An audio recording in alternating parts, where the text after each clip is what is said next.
I could tell you this, and you're not going to necessarily believe it, but just do it. Just trust yourself. Even when you think it's wrong, it's still right. It really is. Even when you think, oh, I turned the wrong way, I did the wrong thing. Look at Yeshua, for an example. Had romance one night under the stars, got a little carried away, couldn't keep it in the robe, and suddenly, suddenly, it blew his whole career of being a teacher at the Yahad. It messed it up. Oh, did he feel bad? Oh, geez, and I hate that thing down there. Look, it got me in so much trouble. It was actually divine because it got him out of that commune, got him out of that community. Oh my God, that it was so boring there.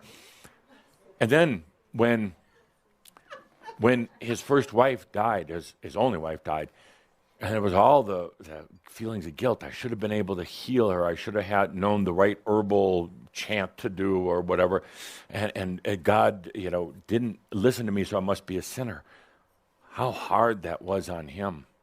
But yet it was divine. That got him out of the community. That got him off learning. That was you. That was the Christ seed at work. And you think it was easy for Yeshua to trust himself? Say, oh yeah, that's exactly the way I planned it. Yeah. Threw me out of the place, and my wife dies, and my life is ruined. But oh sure, that's me. I'm a creator. But actually he was. There was enough built-in remedies in case he got stuck in this really boring community. There's enough built-in remedies. Even the angst that he went through that caused him to start his search. What else would have done it at the time? Sometimes, am I talking too much? No. Good, because I'm going to keep talking. That even as difficult as it was with the death of his wife, that was not an accident, so to speak. And if he had trusted himself, he'd have understood the wisdom. If he had trusted himself, she would have never died, actually. So a lot of things that happen don't have to happen. Jesus did not have to die on the cross if enough people had trusted themselves. It wouldn't have had to happen that way. A lot of things in your life won't have to happen if you trust yourself. If you absolutely, emphatically, I got nothing else in my life, trust yourself. It will change the experience. The outcome, the end result, still going to be the same, enlightenment. I would say most of you have made a commitment to it. You got a pretty good shot at it in this lifetime. Pretty good chance. At least a 3% chance in this lifetime. That was a joke. You have a 100% chance. Yeah. There's that potential. Most of you seriously have an excellent potential for realization. I don't even want to call it enlightenment, realization in this lifetime. If you trust yourself, push other people's buttons.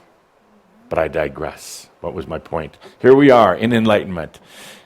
Ever since you were infused, ever since you integrated your essence into this physical body in this lifetime, it has been about enlightenment.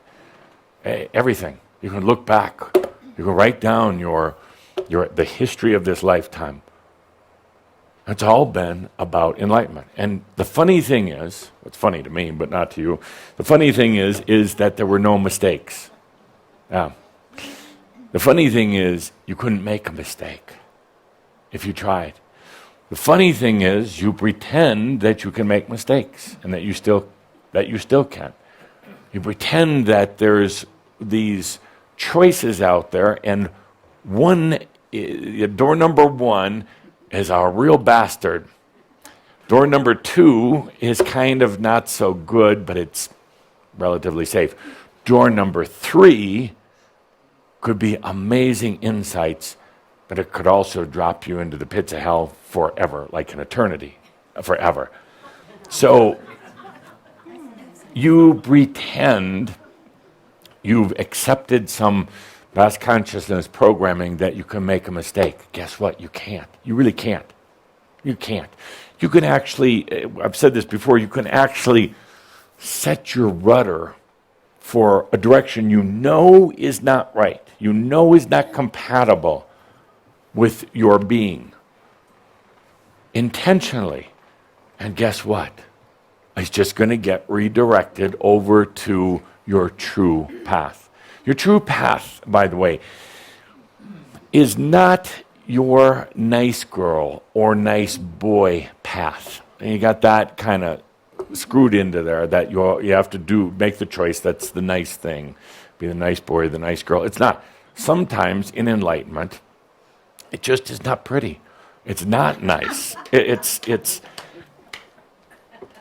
others won't like you at times.